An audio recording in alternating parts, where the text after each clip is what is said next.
पहले हम लोगों ने जाना था कि परमिट क्या होता है, कि परमिट्स कितने प्रकार का होता है। ठीक है, इसमें सबसे पहला अपना कौन सा परमिट आता है, जनरल वर्क परमिट। ठीक है, उसके बाद से कौन सा आता है, हाइट वर्क, और उसके बाद हार्ट वर्क, हार्ट वर्क, और एक्सप्रेशन का भी आता है ना। Location permit. ये कौन सा परमिट है? लोकेशन में जो जो जो जगह में अपना काम करना है वो जगह का परमिट। इसे परमिट नहीं कहते हैं, लोकेशन डालना बोलते हैं, परमिट नहीं बोलते हैं। 4 परमिट हुआ अभी तक अपना। ठीक है, उसके बाद से आ जाता है इलेक्ट्रिकल का परमिट।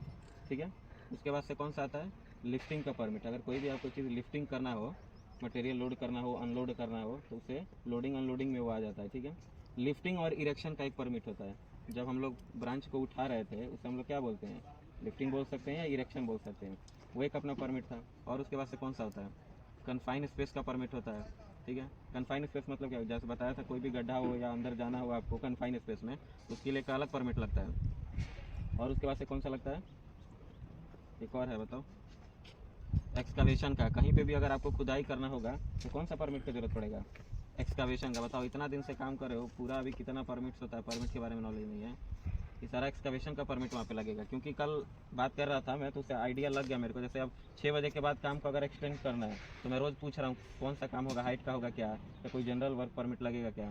इसलिए पूछ रहे हैं क्योंकि आपको भी पता होना चाहिए। आपने बोल दिया हाँ हॉट वर्क से काम हो जाएगा, तो फिर मान लो हमने हाइट का नहीं लिया तो फिर दिक्कत हो जाएगा। तो वही आज समझते हैं कि कौन से परमिट का कहाँ पर क्या ज़रूरत पड़ता है। ठीक है, अगर आपको देखो, अगर हाइट पे काम करना है यानी कि 1.8 मीटर से एबव काम करना है, चाहे ऊपर जाके कुछ भी करो, 1.8 मीटर से ऊपर अगर आप काम कर रहे हो तो आपको हाइट का परमिट चाहिए ही चाहिए। ठीक है, उसके बाद से मान लो आप 2 मीटर या 2.5 मीटर के ऊपर वेल्डिंग कर रहे हो, तो आप क्या सोचोगे कि चलो हॉट वर्क से हमारा काम निकल जाएगा, लेकिन उस समय आपको 3 परमिट का जरूरत पड़ जाएगा। हॉट वर्क अगर आप कर रहे हो तो कौन कौन सा, हाइट का भी चाहिए क्योंकि वेल्डिंग का काम कितना 2 मीटर से ऊपर हो रहा है, तो हाइट का भी परमिट लगेगा, और हॉट वर्क का भी परमिट लगेगा, और जनरल का भी परमिट लगेगा।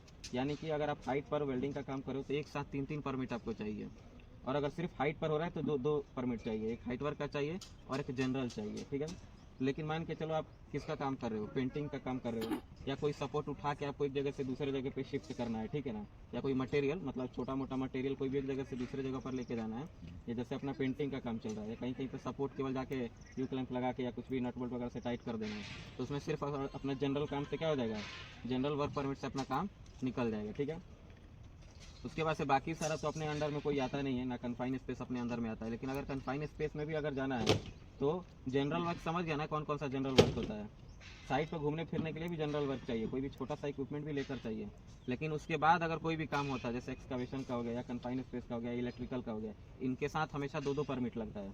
एक जनरल का तो रहेगा ही रहेगा, बाकी जो आप स्पेसिफिक कोई कार्य करने जा रहे हैं उसके लिए भी वो परमिट क्या होगा, लगेगा वो। ठीक है, फिर दोबारा कभी परमिट में कन्फ्यूजन मत होना। अगर रोज़ हम कॉल करके पूछ रहे हैं कि अगर आपको कौन सा परमिट चाहिए, तो आप देख लो कि हाइट पे अगर काम वेल्डिंग का करना है तो 3 परमिट चाहिए, और अगर सिर्फ हाइट पे काम करना है तो कौन सा परमिट चाहिए, 2 परमिट चाहिए, हाइट का और एक जनरल का।